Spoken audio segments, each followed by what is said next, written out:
Final Fantasy XIV is better. WoW is trash. WoW hasn't been good since X expansion. There. Now that I've eliminated roughly 70% of the comments that are no doubt going to plague the comment section, maybe we can fill it with something more productive. I've been playing World of Warcraft since 2008. I came into the game during Wrath of the Lich King, and I have played every single expansion in some capacity since. I've loved the game during its worst periods, and I have defended it to people that claimed it would never recover after the disaster that was Battle for Azeroth, and further, the catastrophe that was Shadowlands. Although, can we take a moment here to shout out the art team? I don't think I have seen in the history of WoW a zone as stunning as Ardenweald was in Shadowlands. Arriving in Ardenweald for the very first time left both Mrs. Stix and I absolutely stunned. WoW can actually look this good, we thought. Yeah, man, credit where credit's due. And despite Shadowlands outselling Dragonflight in terms of raw sales, I don't think I've had as much fun as I've had in Dragonflight since, I don't know, maybe Legion? That was in 2016, I think, 7 years ago. Yeah, I don't think I can say with genuine sincerity that I have actually enjoyed WoW in 7 years. I've enjoyed aspects of it, PvP, dungeons, raids, but my overall experience has largely been soured for the better part of a decade, which is why I also play Final Fantasy XIV on the side, because it was fulfilling in ways that WoW just wasn't. Despite Shadowlands launching to higher numbers, the general consensus is that Dragonflight is a vastly superior expansion, retaining a larger percentage of players per month than Shadowlands did, and there are many reasons for that. I have logged into Dragonflight every single day since it launched back on November 28th, 2022, and this right here is why. Before we dive any deeper, I want to take a moment here to thank all of our incredible patrons. You guys allow me to continue to play games like this for a living, and I can never really ever repay that kindness. Also, if you're interested, I stream over on Twitch every single weekend. You should totally come on over and join me. Now, let me start off here by stating that if you hate WoW, if you ever hated WoW, then you're still probably gonna hate WoW. Dragonflight doesn't make the game feel objectively different. Rather, it has amplified core aspects that it excels at more than any other MMO. One thing I've always both loved and hated about Final Fantasy XIV, WoW's real only competition here, is that it feels like a single-player RPG with MMO elements attached after the fact. This is further proven to be the case through implementation of their AI dungeons. They are continuing to make it easier for players to play without other players, removing the massively multiplayer aspect from the game for many players not interested in working together with others. And that is fine, I can totally get behind, and I also understand that design choice, but I personally love the multiplayer aspect of MMOs, and Dragonflight has a lot of content to consume that either requires other players or benefits you for grouping with them. World quests and world activities are a prime example of this. While playing through the expansion, you'll inevitably come across world activities in some capacity. Some of these will be in the form of world quests. Many of these are doable without the participation of other players until you come across world bosses like Stranran, Bazrakron, Bazual, and Lizknoth. I've sat there and watched 10 to 15 man groups melt without a tank, and I have watched tanks melt without healers against these monstrosities. At this point in the expansion, there is no successful execution of these bosses without other players. Then we have Grand Hunts. Admittedly, Grand Hunts are for the most part doable without other players, but if you play with War Mode on like I do, 100% of the time you're going to find yourself running into the other faction that prioritize your sweet smelling booty over anything else. I don't know if you consider the siege on Dragonbane Keep or the community feast as an activity comparable to Grand Hunts, but both are very community driven and equally as difficult to complete without the addition of other players. Then there are PvP events, both PvP world quests that require you to engage other players in PvP to complete, or attempt to avoid other players while completing alternate objectives, and the supply crate, which is a little supply box dropped out of the sky, accompanied by one of the most irritating lines in the entire expansion. This typically has both factions immediately ceasing whatever activities they're in the process of doing and attempting to gain control of the area, as it rewards you with a lot of important goodies. and those are merely the world activities that spring to mind. I'm probably missing other activities like the elemental storms. World activities, in essence largely requiring group participation, helps a game feel much more alive and is a key feature that I think most MMO studios fail to realize.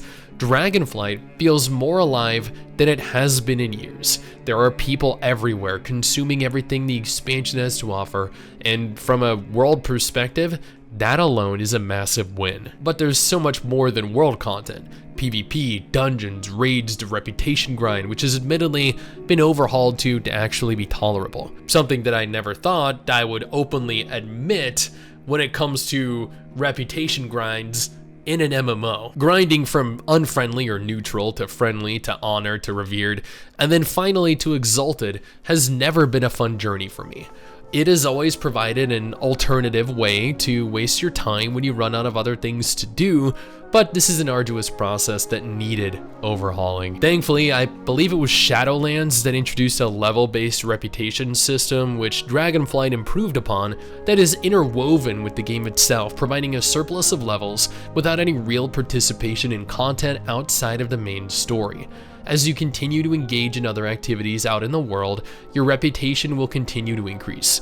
After about 3 months, I think I'm at roughly level 20 something for the majority of the Dragon Isle reputations and 30 with Valdrakken. And there were weeks where I'd missed out on the world quests, I would miss out on the raids, the dungeons, because I had work, I was sick, I was on vacation. Someone with ample time to grind out reputation via other means could probably hit level 30 with all of the available reputations in a fraction of the time. Reputations also provide you rewards with mostly every level up. Some of them are cosmetic, some of them are recipes.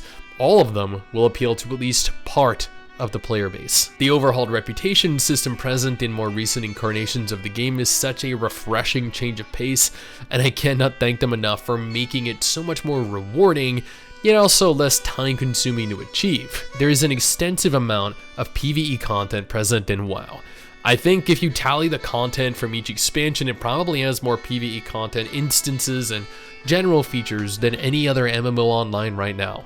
Disregarding world activities, we have dungeons and raids, both of which have varied difficulties, crafting professions, which also saw a drastic overhaul in Dragonflight, to a point where they're actually relevant. Yeah, that was something I wasn't expecting either. We'll also go ahead and disregard questing here, as I feel like questing is more or less the same in every expansion. Something horrible, potentially world or reality shattering has happened, which leads me into a brand new set of zones via ship or airship that nobody knew ever existed, because they're blind. You're accompanied by a group of NPCs that you recognize, not from previous expansions, as those NPCs quickly become irrelevant immediately following the events of their respective expansions. Ripirel and Chen Stormstout, as you explore the new areas and slowly become powerful enough to overcome this new enemy.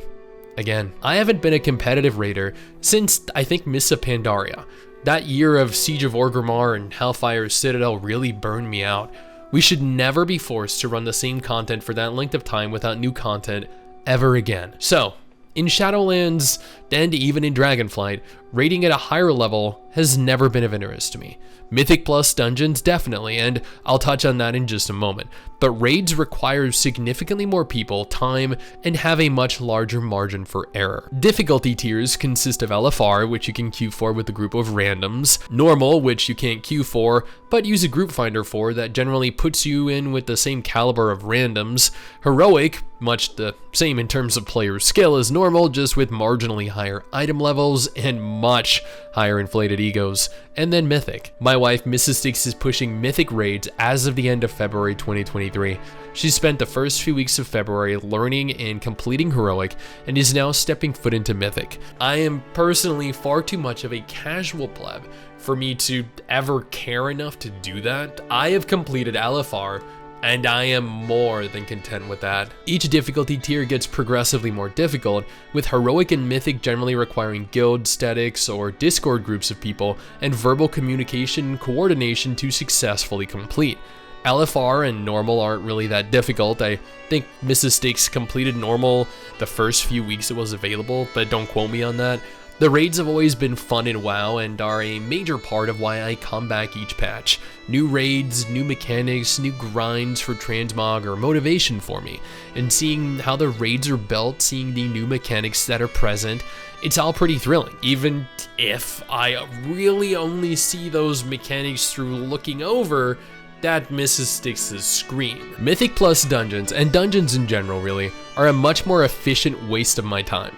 Much like raids, dungeons have varied difficulty levels. You have leveling dungeons, normal dungeons, heroic dungeons, mythic plus dungeons, and time walking dungeons.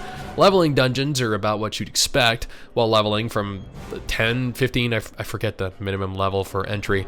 You can queue for dungeons and run them for XP or gear.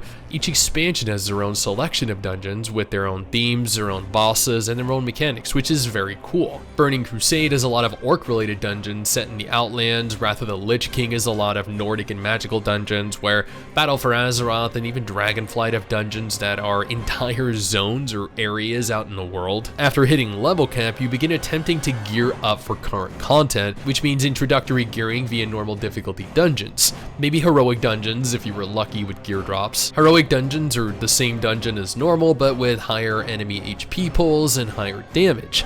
Mythic scales in much the same way, requiring a higher item level to enter.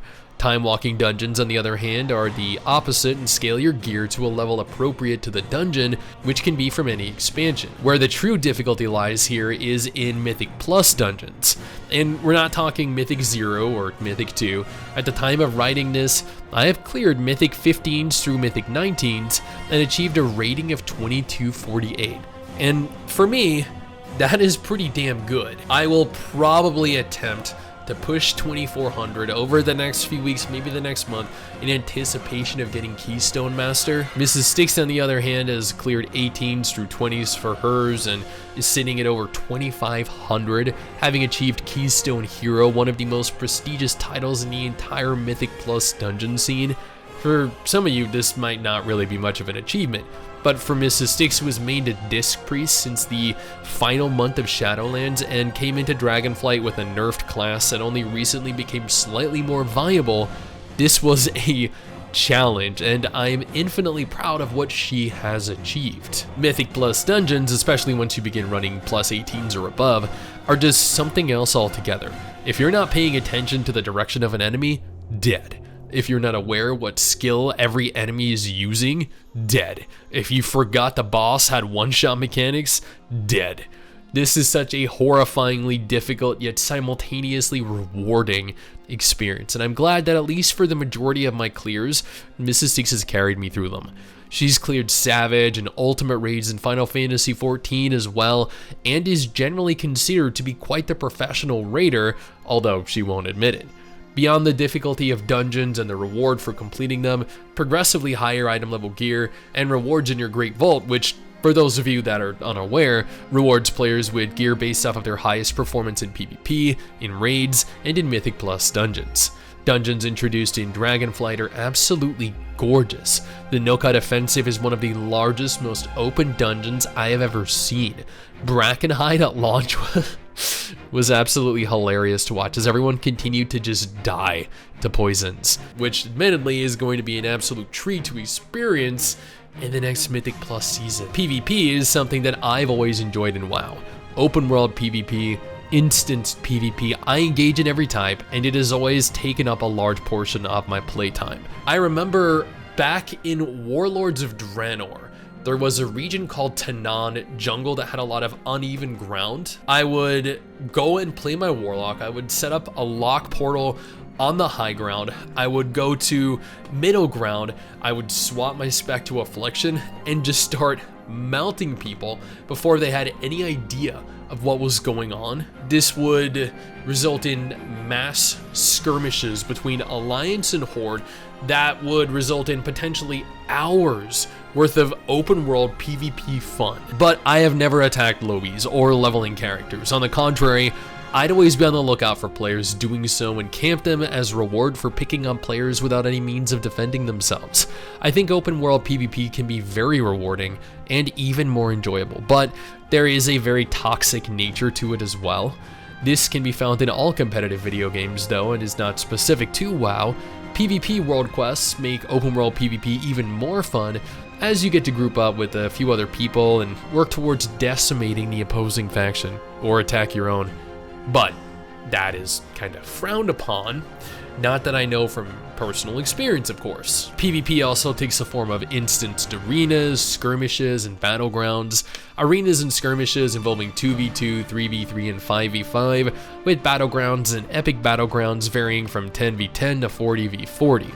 Battlegrounds, as an alliance player, have always been rough. We're generally the more placid faction for whatever reason. Given Varian was our leader for over a decade, I struggle to see how that was the case, but it is what it is. Skirmishes, battlegrounds, and epic battlegrounds are unranked, meaning you queue up for them, you engage random enemies with a random party and rinse and repeat. Ranked arenas and rated battlegrounds require a pre-made team and have, for the most part, hopefully, more communication and coordination.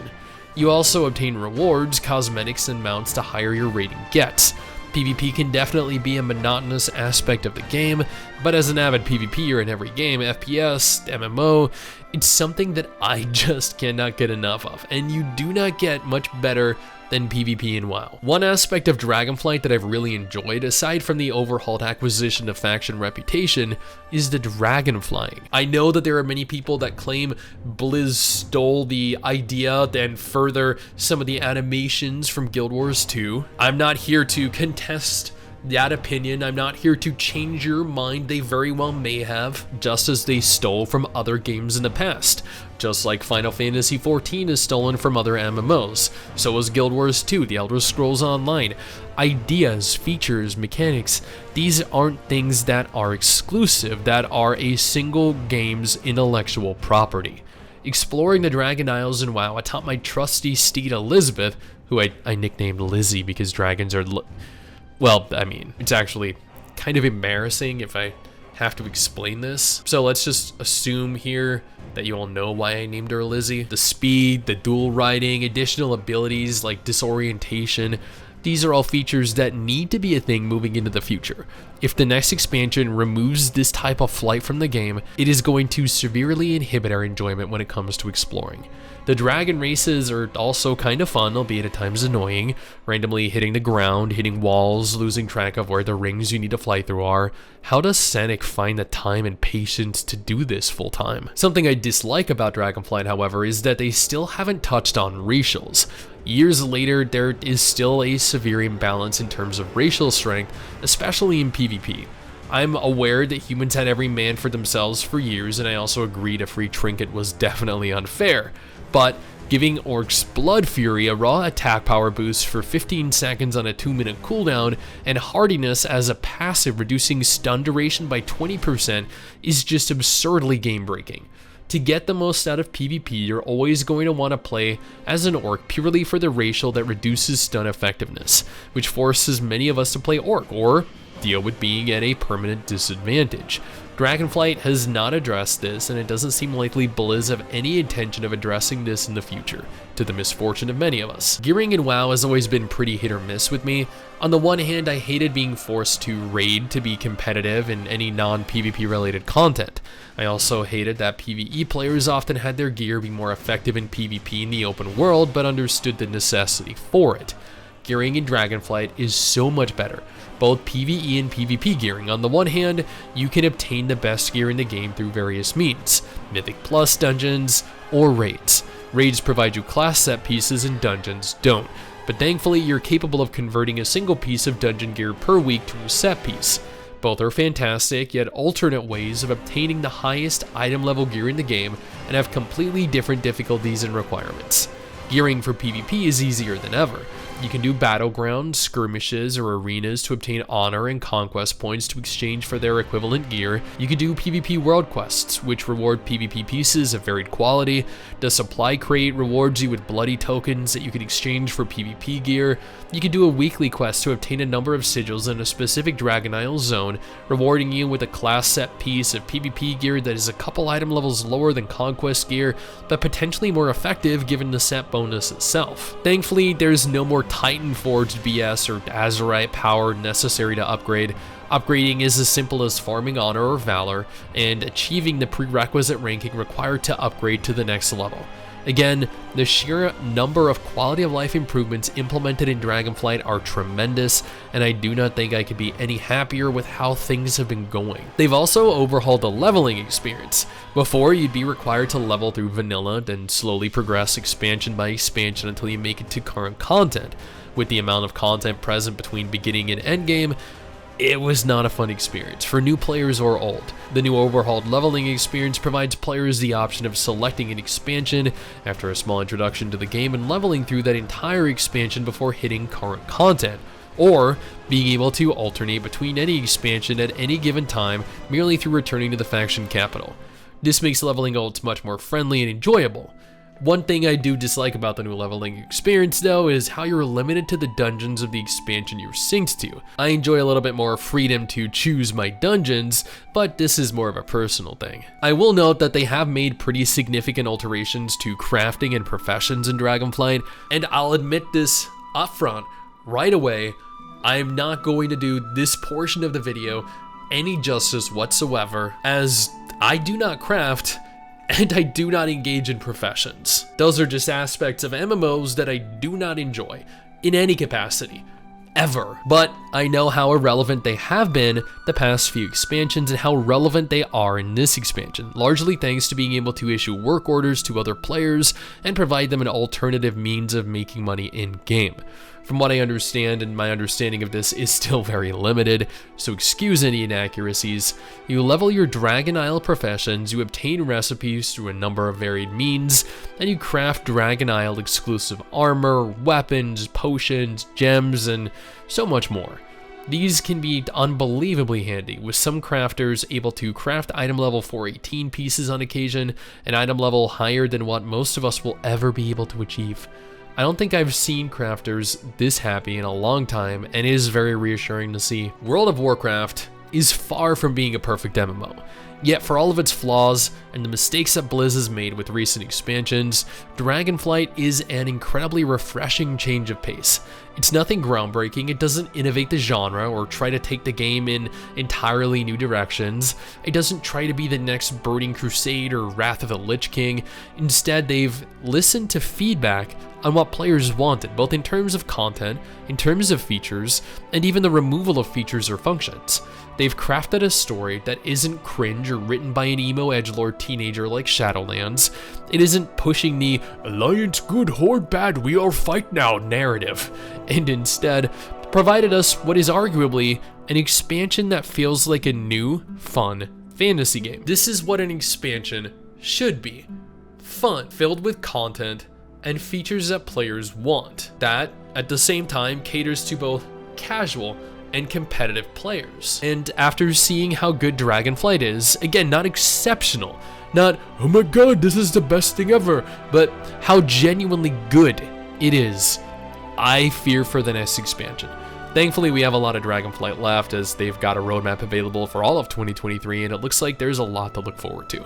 Dragonflight has allowed WoW to reclaim the throne as the #1 MMORPG in 2023, and that is due to them releasing a good expansion for a change. Let's hope they can keep it up long term and don't fall back into old practices. I'll be playing Dragonflight all year, and hopefully, maybe, I'll see some of you guys in game. Now, if MMO reviews like this are something that you're interested in, I urge you to check out this playlist of other MMOs that I've played and reviewed this year, or alternatively, check out this list of upcoming MMOs confirmed to be releasing this month. You will not regret it.